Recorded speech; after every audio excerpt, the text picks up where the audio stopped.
यहाँ पर 7 प्रश्नों की चर्चा है। उन 7 प्रश्नों में पहला प्रश्न यही किया गया है। तब श्री काकभूषुंडी जी इसका उत्तर देते हैं कि शरीर वही सौभाग्यशाली माना गया है जिससे भगवान की अथवा भक्तों की चर्चाओं को कहा जाए, गाया जाए और सुना जाए। सोई पावन सोई सुभग शरीरा जो तन पाए। सब मिट्टी के पुतले हैं, कौन सा शरीर?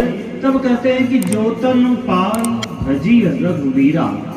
जिस शरीर को पाने के बाद भगवान की चर्चाएं की जाएं, भगवान का भजन किया जाए, अथवा एक बात और बता दें, भगवान का भजन इतना आसान नहीं है।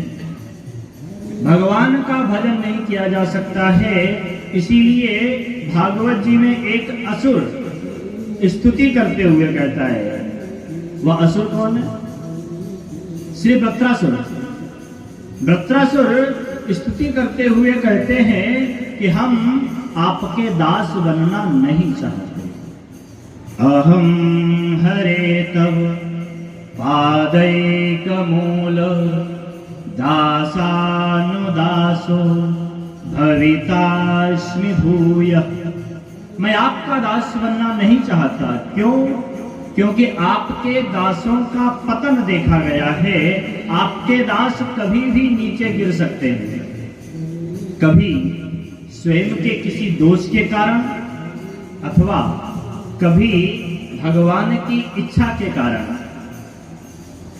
जय विजय भगवान के पार्षद हैं जिन्हें सारूप्य मुक्ति प्राप्त है, सालोक्य मुक्ति प्राप्त है, सामीप्य मुक्ति प्राप्त है, सायुज्य मुक्ति प्राप्त है और सार्ष्ट मुक्ति भी प्राप्त है। ये 5 प्रकार की मुक्तियां होती हैं। जय विजय को 5 प्राप्त है। सालोक्य उसे कहते हैं जिसमें भगवान के लोक में जीव पहुंच जाए। जय विजय भगवान के नित्य पार्षद हैं, तो वहां पर पहुंचने में कोई दिक्कत तो है ही नहीं। भगवान के धाम में हमेशा निवास करते हैं। सालोक्य मुक्ति प्राप्त है, सारूप्य मुक्ति भी प्राप्त है। सारूप्य मुक्ति हर किसी को सुलभ नहीं है, लेकिन जय विजय को सारूप्य मुक्ति भी प्राप्त है। भगवान जैसा स्वरूप, जैसा भगवान का स्वरूप है, 4 भुजा का, किरीट मुकुट का, सभी पूरा का पूरा जैसा भगवान का रूप रंग आकार है, सब कुछ जय विजय के पास में भी है। सारूप्य मुक्ति भी है। बस केवल कौस्तुभ मणि उर श्री वत्स रुचिर बनमाला पदिक हार भूषण मणिजाला, बस इसका अभाव है।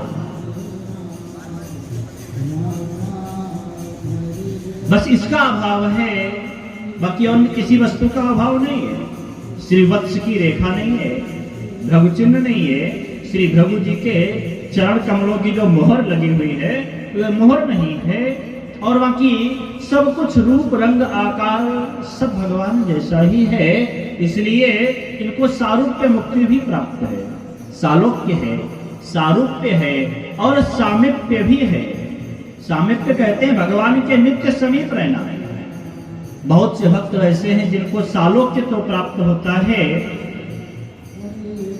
लेकिन सामीप्य प्राप्त नहीं होता है। जय विजय को सारूप्य भी प्राप्त है, सालोक्य भी प्राप्त है और सामीप्य भी प्राप्त है। भगवान के नित्य पार्षद हैं, नित्य सेवा में रहते हैं। श्री भक्तमाला जी में भगवान के 16 पार्षद बतलाए गए हैं, जिनमें जय और विजय का भी नाम दिया गया है। तो जय विजय को सालोक्य मुक्ति भी प्राप्त है, सारूप्य मुक्ति भी प्राप्त है, सामीप्य मुक्ति भी प्राप्त है। सार्ष्ट कहते हैं कि भगवान के समान ही ऐश्वर्य प्राप्त हो जाए। यह भी हर किसी को सुलभ नहीं होता है, परंतु जय विजय को भगवान के समान ऐश्वर्य भी प्राप्त है, सालोक्य भी है, सारूप्य भी है, सामिप्य भी है, साष्ट भी है और सायुज्य भी है। सभी मुक्तियां प्राप्त हैं, लेकिन फिर भी भगवान इन्हें मृत्यु लोक में आकर के भेजते हैं।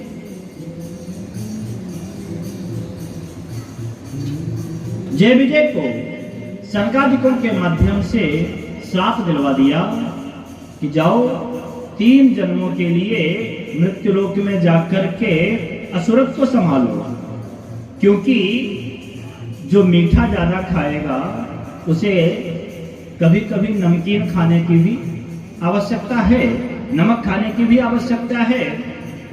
सालोक्य, सारूप्य, सामिप्य, सारिष्टि, सायुज्य इत्यादि मुक्तियां तो तुम्हें प्राप्त हैं, ये इतना मीठा तो खाते जा रहे हो, फिर हमारे विपक्ष का रोल कौन निभाएगा?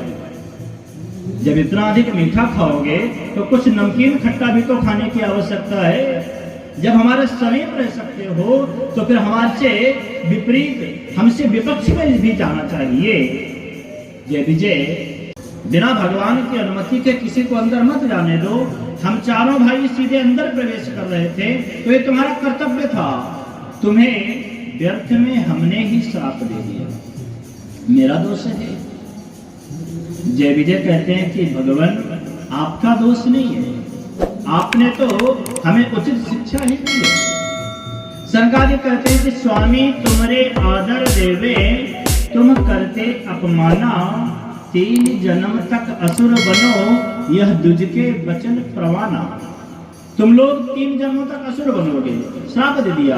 अब जय विजय भी पश्चाताप कर रहे हैं, ये भी पछता रहे हैं कि हमने तो भगवान के पार्षदों को अंदर नहीं आने दिया, भगवान के नित्य सेवकों को, जिनके लिए भगवान जब ज्ञात हो जाता है तब भगवान अपने किरीटों की, अपने किरीट को इन संतों के चरण रज से अभिषिक्त करते हैं, सींचते हैं। ऐसे संतों का, भगवान का हमने अपमान किया है, श्राप मिलना ही चाहिए।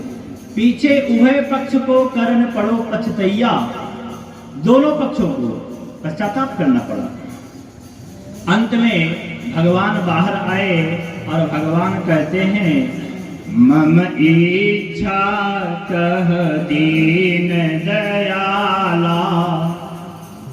शंकरी कहते हैं, मृषा हो मम श्राप कृपाला। मेरा श्राप मिथ्या हो जाए, हमने इनको व्यर्थ में श्राप दिया है। भगवान कहते हैं कि मम इच्छा कह दीन दयाला, यह मेरी ही इच्छा है। क्यों? आपकी इच्छा ऐसे क्यों हुई? तब कहते हैं कि लक्ष्मी जी को कठोरता दिखलानी थी। तो यहाँ पर जय विजय 3 जन्मों के लिए असुर बने, इनका दोष नहीं था। दोष किसका था? किसी का भी नहीं था, केवल भगवान की इच्छा थी। कहने का तात्पर्य कि कभी भगवान की स्वयं की इच्छा के कारण जीव का पतन हो जाता है, और कभी जीव से कोई दोष बन जाता है, तब उसका पतन हो जाता है। इसीलिए वृत्रासुर कहता है, अहम हरे तब पादैक मूलो दासानुदासो भवितास्मि भूयः। मैं आपका दास बनना नहीं चाहता, क्योंकि आपके दासों का पतन देखा गया है। किसी न किसी कारणवश वो नीचे आते हैं। श्री कबीर जी से भगवान कहते हैं कि अब जब ये श्री प्रहलाद जी के रूप में थे, साकेत धाम में चर्चा हो रही थी कि अब कलयुग आने वाला है, और कलयुग में मैं भी चलूंगा, क्योंकि जीवों का उद्धार करना है। और आप लोगों को भी, जितने द्वादश महाभागवत हैं, आप लोगों को भी चलना है, क्योंकि एकाकी बन सके न लीला। यदि कोई मंच पर आकर के लीला करना चाहे और सोचे कि हम अकेले ही सारी लीलाएं, सारी भूमिकाएं, सारे पात्र निभा लेंगे, तो क्या ये संभव है? रात्रि में लीला होती है, अब लीला का कोई परिकर विचार करे कि हम अकेले ही सारी भूमिकाएं निभा लेंगे, तो क्या ये संभव है? लीला के लिए एक व्यक्ति की आवश्यकता है ही नहीं, एक व्यक्ति अकेला कुछ कर ही नहीं सकता है। फिर बोले कि उसके लिए हमको समूह चाहिए, कई लोग चाहिए, अलग अलग लोगों का अलग अलग पात्र होना चाहिए। कौन क्या कर सकता है ये निर्धारण होना चाहिए। भगवान भी विचार करते हैं, एकाकी बन सके न लीला, तब भगवान अपनी आदि शक्ति की ओर निहारते हैं, उनकी ओर देखते हैं। अब हम क्या करें? आदि शक्ति संकेत देती है कि प्रभु एकाकी लीला तो नहीं बन सकती है, लेकिन परिकर के समीप रह करके, परिकरों के साथ रह करके तो लीला बन सकती है। तो परिकरों को भी साथ में ले चलो। जब जीवों का उद्धार करने का आपने निश्चय कर ही लिया है, तो फिर इन परिकरों को भी साथ में ले चलो। अब भगवान इन परिकरों को अलग अलग पात्रता देते हैं। ये भी एक परिकर ही है। भगवान अपने परिकरों को अलग अलग पात्रता प्रदान करते हैं। उस समय साकेत धाम में भगवान श्री राघवेंद्र सरकार विराजमान है, और भगवान श्री राघवेंद्र सरकार 12 महाभागवतों के मध्य में बैठे हुए हैं। स्वयंवर नारदः शंभु कुमारः कपिलो मनुः प्रहलादो जनको भीष्मो बलिर्वैयासकिर्वयम् द्वादशैते विजानीमो धर्मं भागवतं भटाः गुह्यं विशुद्धं दुर्बोधं यं ज्ञात्वामृतमश्नुते। 12 महाभागवत विधि नारद शंकर संकादिक कपिल देव मनभूप नरहरिदास जनक भीषम बलि सुखमुनि धर्म स्वरूप अंतरंग अनुचर हरिचूके जो इनको यश गावे आदि अंत लो मंगल तिनके श्रोता वक्ता पावे। अजामेल प्रसंग यह निर्णय परम धर्म के जान इनकी कृपा और पुण्य समझे ये 12 भक्त प्रधान। ये 12 महाभागवत उस समय विराजमान है। श्री प्रहलाद जी महाराज विराजमान हैं। भगवान का आदेश हुआ, प्रहलाद जी सबके लिए तो भूमिका दे दी गई है, अब आपको भी अपनी भूमिका निभानी है और आपको सिर्फ कबीर जी बनकर के चलना है। प्रहलाद जी ने हाथ जोड़े, प्रभु सब कुछ ठीक है, आप जैसा कहोगे हम वैसा करने को तैयार हैं। आप मृत्यु लोक में भेजना चाहोगे हम जाने को तैयार हैं, लेकिन एक प्रार्थना है, क्या किसी मातृ गर्भ से मेरा जन्म न हो? भगवान ने स्वीकृति दे दी। श्री राम जी जब जगत गुरु स्वामी श्री रामानंदाचार्य भगवान बनकर के प्रकट हुए, रामानंदः स्वयं रामो प्रादुर्भूतः महीतले, उस समय 12 महाभागवतों में श्री प्रहलाद जी कबीर जी बनकर के आए। कबीर जी का जन्म किसी मां के गर्भ से नहीं हुआ। ऐसे बहुत कम ही लोग हैं जो कि अयोनिज हैं, बिना किसी माता पिता के जिनके शरीर उत्पन्न होते हैं, और उनकी अंतर्धान लीला भी बड़ी विचित्र होती है। श्री कबीर जी की लीला भी ऐसी ही है, जन्म भी ऐसे ही हुआ और धाम गमन भी ऐसे ही हुआ। स्वामी जी के द्वारा प्रसादी पुष्पों के माध्यम से श्री कबीर जी का प्राकट्य हुआ। उस प्रसंग पर चर्चा नहीं करेंगे क्योंकि वो भी विषय नहीं है। बस इतना कहना चाहते हैं कि अहम हरे तब पादैक मूल दासानुदासो भरितास्मि भूयः, मैं आपका दास बनना नहीं चाहता, आपके भक्तों का दास बनना चाहता हूँ। क्यों? क्योंकि आपके भक्त कभी भी किसी भी कारण से, भले चाहे वो मातृ गर्भ से आए, बिना मातृ गर्भ से आए, लेकिन किसी ना किसी कारणवश कभी ना कभी उनको यहाँ आना पड़ता है, उनका पतन होता है।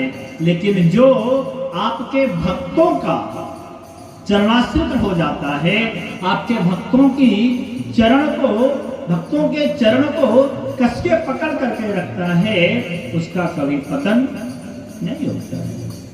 ग्राह ने कौन सा नाम उच्चारण किया था, कौन सा भजन किया था? केवल भक्त गजराज के चरणों को ही पकड़ा था। इसी कारण तंबीक्ष पीड़ित मजह सहसावतीर्य सग्राह मासु सरसः कृपयो जहार, भगवान तुरंत अवतीर्ण है। क्यों? क्योंकि ग्राह ने एक भक्त के चरण पकड़े हुए हैं। जब हम किसी भक्त के चरणाश्रित हो जाते हैं तब भगवान अपने भक्तों पर कृपा करें या ना करें कोई फर्क नहीं पड़ता, लेकिन अपने भक्तों पर कृपा अवश्य करते हैं, यह फर्क अवश्य करता है। भगवान अपने भक्तों के भक्त के लिए हमेशा तैयार है। श्री राम जी चारों भाई सरयू तट पर पहुंचे हुए हैं, खेल रहे हैं, खेलने की भूमिका बन रही है। सखन संग सरयू तट पहुंचे दशरथ अजिर बिहारी, चारों भाई अपने सखाओं के साथ सरयू नदी के तट पर पहुंचे हुए हैं। अभी अभी बताया था कोई भी लीला एकाकी नहीं हो सकती है, खेल भी कोई क्रीड़ा भी अकेले में नहीं हो सकती है, क्रीड़ा के लिए भी किसी ना किसी की आवश्यकता होती है। अब चारों भाई खेलने के लिए उद्यत हैं, अंत में साथ में और सखा समुदाय भी है, सभी लोग खेलने के लिए आए हुए हैं। लेकिन खेल के लिए दो दल चाहिए, एक दल से तो खेल होने से रहा। आजकल आईपीएल का समय ज्यादा चल रहा है, इसी उदाहरण से समझा देते हैं। अब इसमें भी दो टीमों की आवश्यकता है। कोई भी खेल होगा बिना दो टीमों के खेल हो ही नहीं सकता है, दो पक्ष होने चाहिए। अब सखाओं ने कहा कि भाई दो पक्षों के लिए कोई कैप्टन भी चाहिए। क्या बोलते हैं कैप्टन, कप्तान, कोई कप्तान भी चाहिए जो इस दल का नायक हो, दल को संभाल सके। सखाओं ने कहा एक तरफ के दल नायक हो जाएंगे राम जी, ठीक है, अब दूसरी तरफ का दल नायक कौन होगा? सभी को तुरंत रामानुज की याद आई, क्योंकि राम जी के सबसे प्यारे, वैसे तो सभी रामानुज हैं, रामानुज का अर्थ होता है जो राम के अनुज हैं, तो तीनों भाई राम के अनुज हैं। लेकिन रामानुज जहां पर नाम आता है वह नाम ज्यादातर लक्ष्मण जी के लिए आता है। सभी लोग लक्ष्मण जी की ओर देखने लग गए। एक तरफ के दलनायक भगवान श्री राम हो जाएंगे और दूसरी तरफ के दलनायक श्री लक्ष्मण भैया हो जाएंगे। भैया माइक गला खींच रहा है।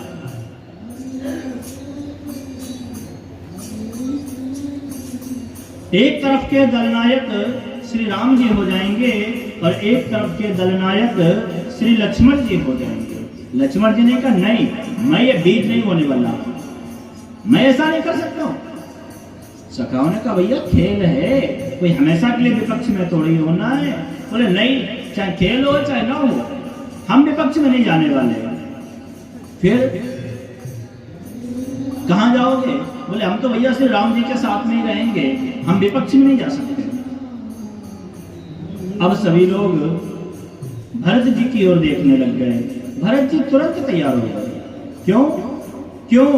क्योंकि भरत जी विपक्षी दल जो भी होगा वह सामने होगा, विपक्षी दल जो भी होगा वह सामने होगा।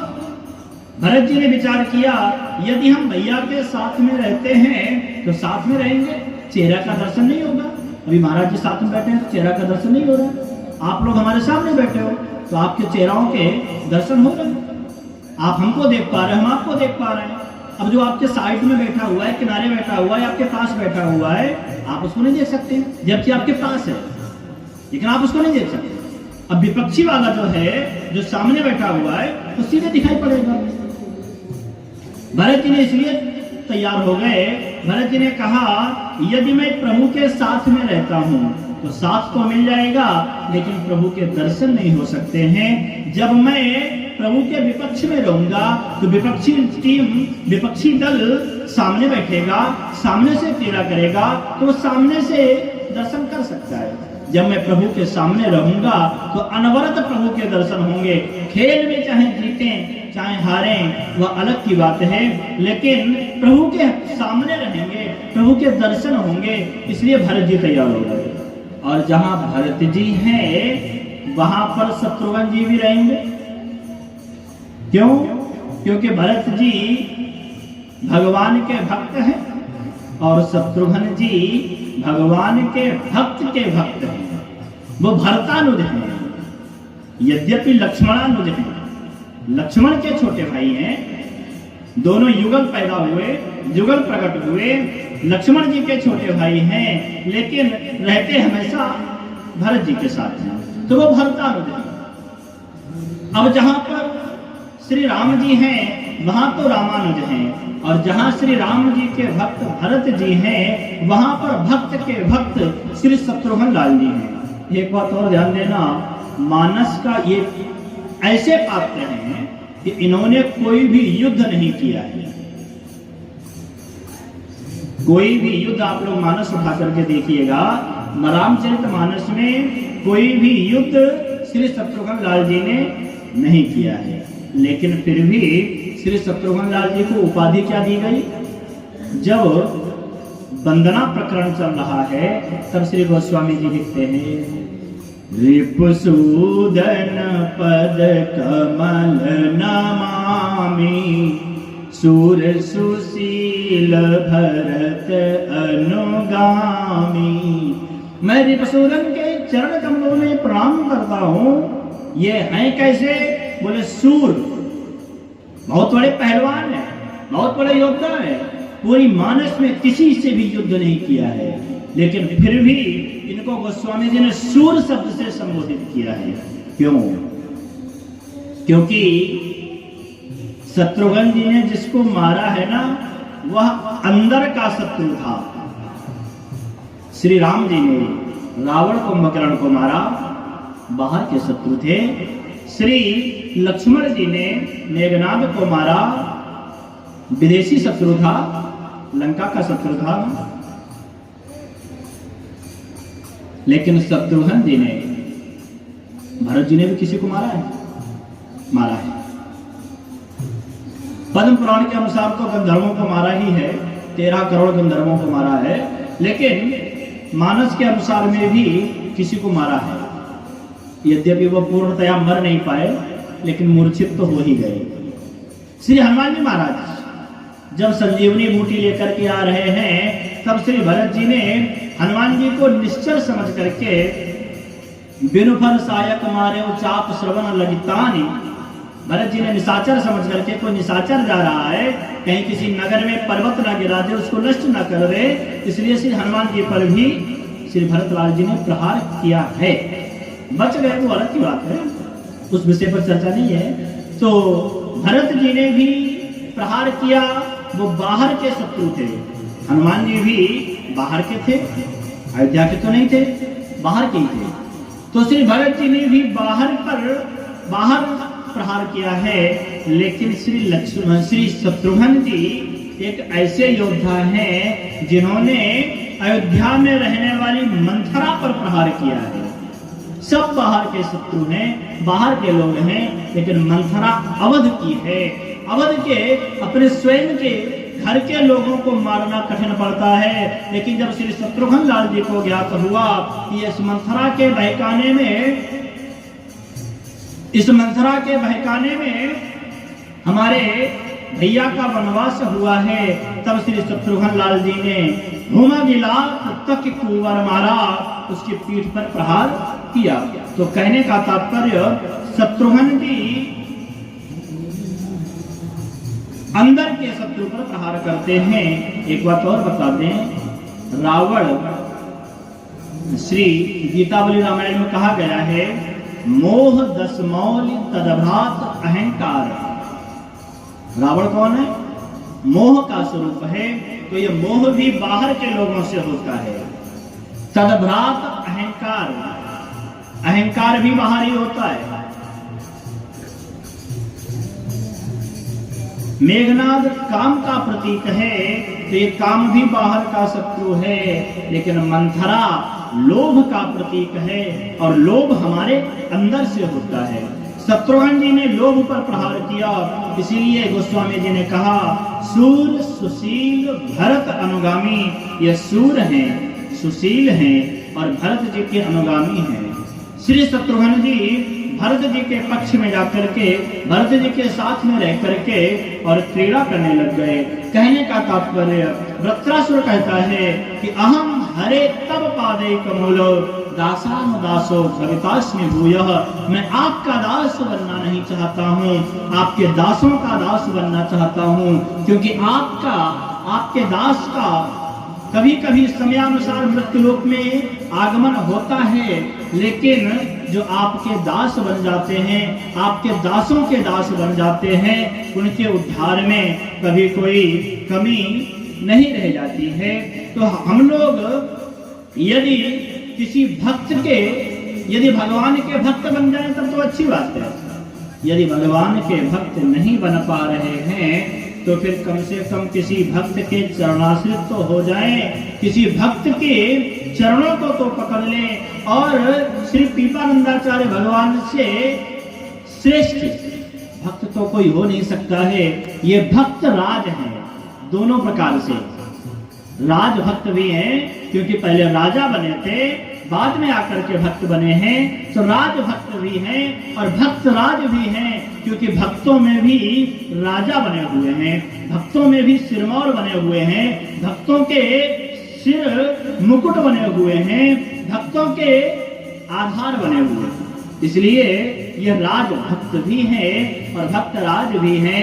आज हम लोग ऐसे ही जगत गुरु स्वामी श्री पीपानंदाचार्य भगवान की जयंती महामहोत्सव मना रहे हैं और इस समय अलग अलग प्रकार के अनुष्ठानों का, उत्सवों का, उत्सव कहते हैं किसको? उत्सव का अर्थ यही होता है जो उत्साहवर्धक हो, उत्साह बढ़ाए, तो यह उत्सव उत्साहवर्धक ही है। इसलिए आज हम लोग अतिशय सौभाग्यशाली हैं। सोई पावन सोई सुभग शरीरा, जो तनु पाए भजिय रघुवीरा। धन्य धरी सोई जब सतसंगा, धन्य जन्म दुज भगति अभंगा। वह घड़ी धन्य है जिसमें सत्संग की प्राप्ति हो जाए, और वह जन्म धन्य है जिसमें संतों के प्रति श्रद्धा बन जाए। हम लोग श्री पीपानंदाचार्य जी से यही प्रार्थना करते हैं कि हम लोग संत चरणाश्रित बने रहें, भक्त चरणाश्रित बने रहें। इसी के साथ आज अपनी वाणी को विराम देते हैं। थोड़ा सा कीर्तन, उसके बाद फिर महाराज जी जैसा आदेश करें। श्री राम जय राम जय जय राम, श्री राम जय राम जय जय राम, श्री राम जय राम जय जय राम, श्री राम जय। एक बात बताइए भाई, एकादशी कल हो गई है, आज भी किसी का व्रत है क्या? आज वैसे काय का व्रत है? प्रदोष का। आज भाई काय का व्रत है? प्रदोष का तो नहीं हो सकता। हम जानते हैं कि प्रदोष के बारे में इतना लोग नहीं जानते हैं। अभी 10 बुधवार का भी नहीं खत्म हो हो जाएगा सकता। प्रोग्राम, 10-20 मिनटों खत्म। दिनों के व्रत में इतनी किसी की निष्ठा नहीं है। जब एकादशी में निष्ठा तो होती नहीं है, दिन के व्रतों में क्या निष्ठा होगी? तो भाई भूखे तो कोई है ही नहीं। चकाचक दाल बाटी का, चकाचक दाल बाटी का प्रसाद सभी ने पाया ही है। तो भाई थोड़ी सी शक्ति आप लोग भी लगा लो। हम लोग यहाँ बैठे बैठे फालतू में बोलते जा रहे हैं, कम से कम आप लोग भी तो कुछ ऊर्जा प्रदान करो। एक जगह पर कीर्तन हो रहा था, थोड़ा सा 2 मिनट और लेंगे। एक जगह पर कीर्तन हो रहा था और एक समुदाय एकत्रित था। माताजी कुछ बैठी हुई थी और वो सब कीर्तन कर रही थी। कालिय मर्दन कंस निकंदन देवकी नंदन तव शरणम, इस प्रकार का कीर्तन चल रहा था। अब एक माताजी कीर्तन में चुप थी। अन्य माताजी ने कहा कि आप क्यों नहीं बोल रही, आप भी बोलिए। उन्होंने कहा कि ठीक है, अच्छा आप बोलेंगे। दोबारा कीर्तन हुआ। कालिय मर्दन कंस निकंदन देवकी नंदन तव शरणम।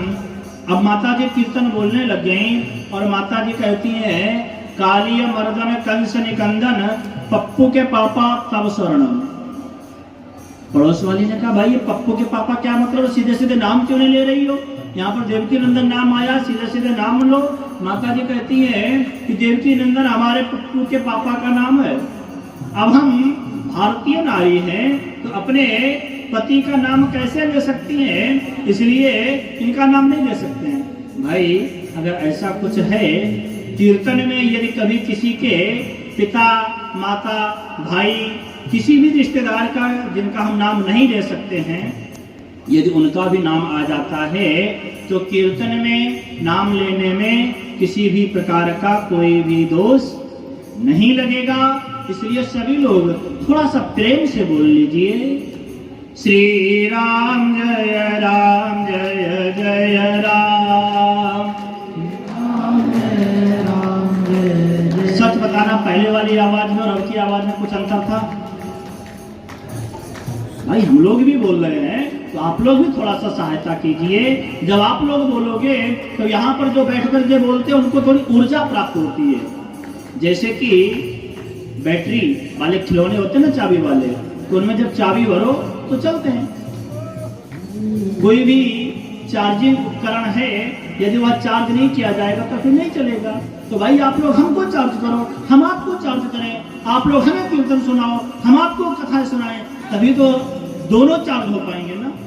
अब ऐसा तो नहीं केवल हम आपको चार्ज करते रहे और आप हमें चार्ज ना करो तो हमारी बैटरी डाउन हो जाएगी। भाई श्री राम जय जय राम, श्री राम जय जय राम, श्री राम जय जय राम, श्री राम जय जय राम। बोलिए श्री निपानंदाचार्य जी महाराज की, श्री माता सीता सहचरी की, जगत गुरु स्वामी श्री रामानंदाचार्य भगवान की, सर्व संत वैष्णव भगवान की, अपने अपने सदगुरुदेव भगवान की जय। जय श्री राधे, जय जय श्री सीताराम।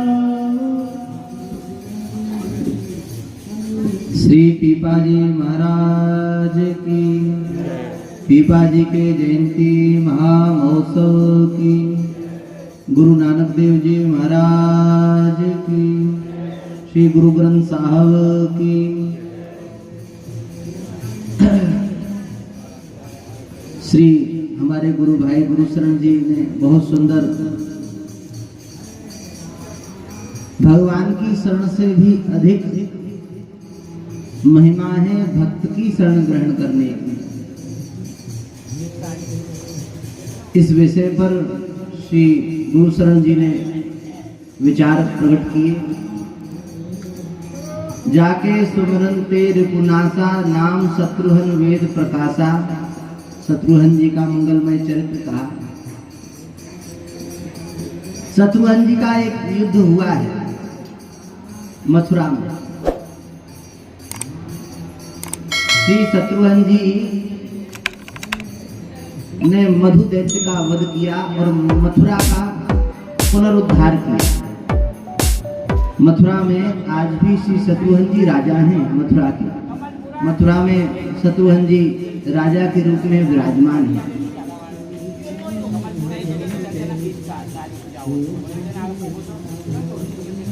पांच प्रकार की मुक्तियों का वर्णन है। उन पांच प्रकार की मुक्तियों में महाराज जी ने बहुत अच्छा स्मरण दिलाया। वे पांचों प्रकार की मुक्ति जीव को बड़ी दुर्लभ है, बहुत कठिन है, पर गुरुदेव भगवान की कृपा से हमारे 12 घाट वाले महाराज जी की भाषा में कहें, 12 घाट वाले महाराज जी कह रहे 3 मुक्ति तो मोगू पर आप 3 मुक्ति पे तो मेरो कब्जा है। कैसे? देखो सालों की मुक्ति क्या है? भगवान के धाम की प्राप्ति। तो भगवान ने कृपा करके वृंदावन की प्राप्ति करा दी सालों के तौर पर। और वृंदावन परित्यज्य पादमेकम न गच्छति, भगवान वृंदावन से बाहर जाते नहीं। इस उक्ति के माध्यम से भगवान वृंदावन में है तो सामीप्य भी हो गया। और सारूप्य, जिस समय गुरुदेव भगवान ने यह तिलक धारण कराया, इस तिलक के रूप में साक्षात अखिल ब्रह्मांड नायक भगवान रामचंद्र हमारे स्वरूप प्रदान, इसे स्वरूप कहते हैं, ये स्वरूप प्रदान किया, ये स्वरूप मुक्ति है। गुरुदेव भगवान की कृपा से जिस क्षण जीव भगवान के भजन में लग गया वह मुक्त ही है। बहुत अच्छा भक्त की शरण ग्रहण करने का भाव हमारे गुरु भाई श्री गुरु शरण जी ने दिया। अब हम विलंब न करते हुए श्री भगवान राम की ही नगरी, रामलीला की नगरी ओरछा धाम से पधारे आचार्य श्री कृष्णकांत जी महाराज से प्रार्थना करेंगे। आप प्रातः काल श्री भक्तमाल जी का बहुत सुंदर पाठ भी कराते हैं और आप स्वयं बहुत अच्छी कथा भी कहते हैं। संतों में बहुत भाव है, बाल्यकाल से संतों के सानिध्य में आप रहे। आप भी अपनी मंगलमयी वाणी से श्री पीपाजी के जयंती महामहोत्सव में कुछ वाक्य पुष्पांजलि समर्पित करें। श्री आचार्य।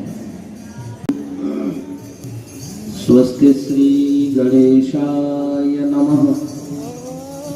श्री परमात्मने नमः। श्री गुरुचरण कमलेभ्यो नमः। ओम नमः परमहंसास्वादित चरण कमल चिन्मकरंदाय भक्तजनमानस निवासाय श्री रामचंद्राय वागीसायस्य वदने लक्ष्मीर्यस्य च वक्षसि यस्यास्ते हृदये संवित् तं सिंहमहं भजे। रामं रामानुजं सीतां भरतं भरतानुजं सुग्रीवं वायुसूनं च प्रणमामि पुनः पुनः। प्रह्लाद नारद पराशर पुंडरीको व्यासांबरीश सुख शौनक भीष्मदाल्भ्यां रुक्मां गदार्जुन वसिष्ठ विभीषणादि एतानहं परम भागवतान् नमामि। वाञ्छाकल्पतरुभ्यश्च कृपा सिन्धुभ्य एव च पतितानां पावनेभ्यो वैष्णवेभ्यो नमो नमः। भक्त भक्ति भगवंत गुरु चतुरनाम बपु एक, इनके पद बंदन किए नाशहि विघ्न अनेक। मंगल आदि विचार रह वस्तु नौर अनूप। हरिजन को यश गावते हरिजन मंगल रूप। शव संतन निर्णय कियो मति श्रुति पुराण इतिहास। भजवे को दोई सुगर के हरिदास। श्री गुरु अग्रदेव आज्ञा दई हरि भक्तन को यश गाव। भव सागर के तरन को नाहिन और पाव।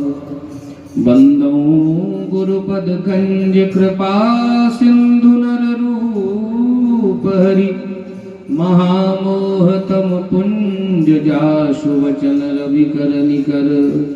श्री वृंदावन बिहारी लाल की जगत गुरु भगवान श्री रामानंदाचार्य जी महाराज की जय। श्री सद्गुरुदेव भगवान की जय। जगत गुरु श्री पीपानंदाचार्य जी महाराज की जय। श्री सीता सहचरी माता जी की जय। जय जय श्री सीताराम, जय जय श्री राधे श्याम, हर हर हर महादेव। श्री राम जय राम, जय जय राम। श्री राम श्री राम जय राम, जय जय राम। श्री राम जय राम, जय सिया राम, जय जय हनुमान। जय सिया राम, जय जय हनुमान। संकट मोचन कृपा निधान, संकट मोचन। श्री राम जय राम, जय जय राम। श्री राम जय राम, जय जय राम। श्री गुरु रामानंद भगवान, श्री गुरु रामानंद भगवान। श्यामा श्याम जय श्यामा श्याम, श्यामा श्याम जय श्यामा श्याम। जय जय श्री वृंदावन धाम, जय जय श्री वृंदावन धाम। जय जय श्री सीताराम। हरिशरणम। परम मंगलमय परात्पर अखिलेश्वर, अखिल कोटि ब्रह्मांड नायक, अनंत कल्याण गुणगण लय सर्वेश्वर परमेश्वर हृदयेश्वर भगवान श्री सीताराम जी की महती कृपा करुणा से परम पवित्र चैत्र के महीने में हम लोग बड़े भाग्यशाली हैं कि इस पवित्र वसुंधरा जगत गुरु श्री पीपानंदाचार्य जी महाराज उनकी जयंती महामहोत्सव में इस पवित्र संतों की भजन स्थली इस पवित्र धरती पर आकर के श्री पीपानंद जी महाराज के इस जयंती महामहोत्सव को मना रहे हैं। प्रेम से बोलो जय सिया राम।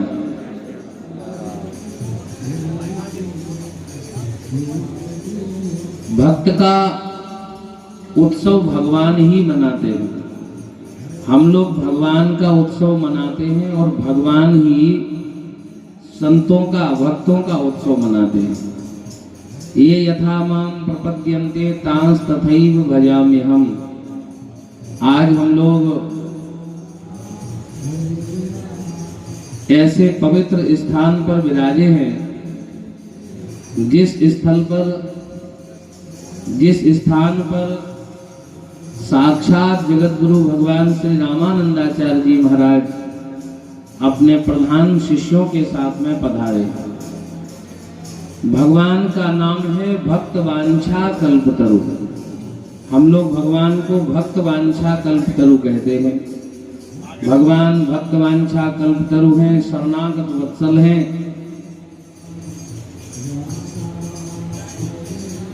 इस सृष्टि के जो आदि मानव हो गए श्री स्वयंभू मनु जी महाराज, स्वयंभू मनु अरुषत रूपा, इनते भई नर सृष्टि अनूपा। दंपति धर्म आचरण नीका, अजहु गाव श्रुति जिनके लीका। श्री स्वयंभू मनु जी महाराज जो ब्रह्मा जी से प्रकट हुए, जिनके द्वारा मानवीय सृष्टि हुई है, श्री स्वयंभू मनु और शत्रुपा महारानी ने तीर्थ वर नैमिष विख्याता अति पुनीत सिद्धि साधक दादा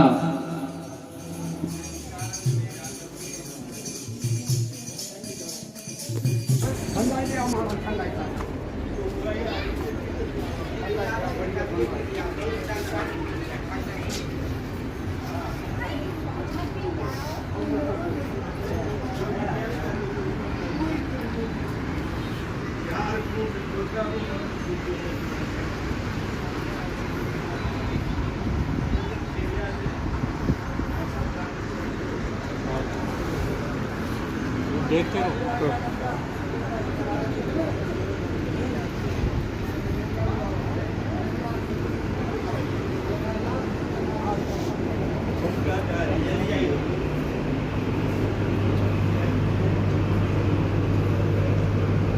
निगाह रखो तो सही बनना चाहिए।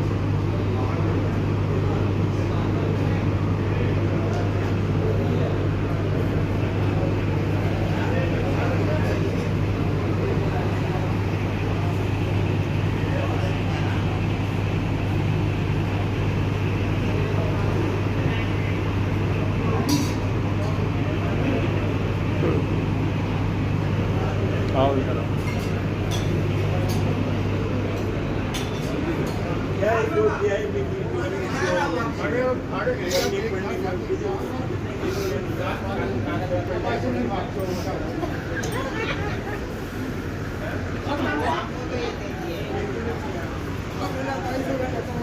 अच्छा पुण्य का काम कर रहे तो मैं कह दूँ अच्छा वहीं से नहीं है पिछली बार मिले थे तो पहली बार यहाँ पिछली बार बोल रहे हैं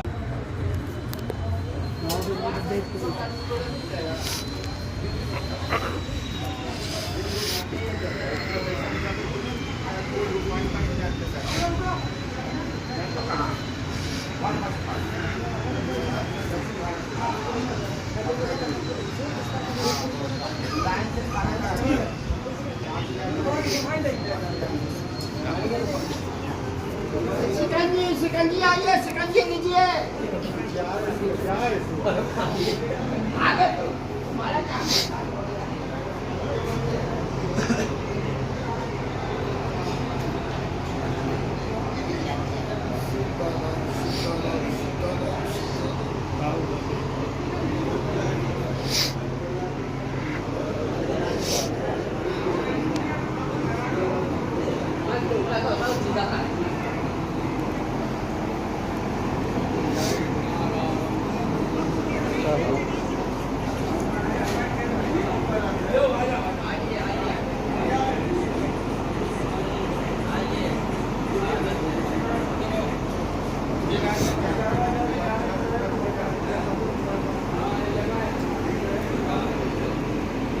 देख ले रहे हैं।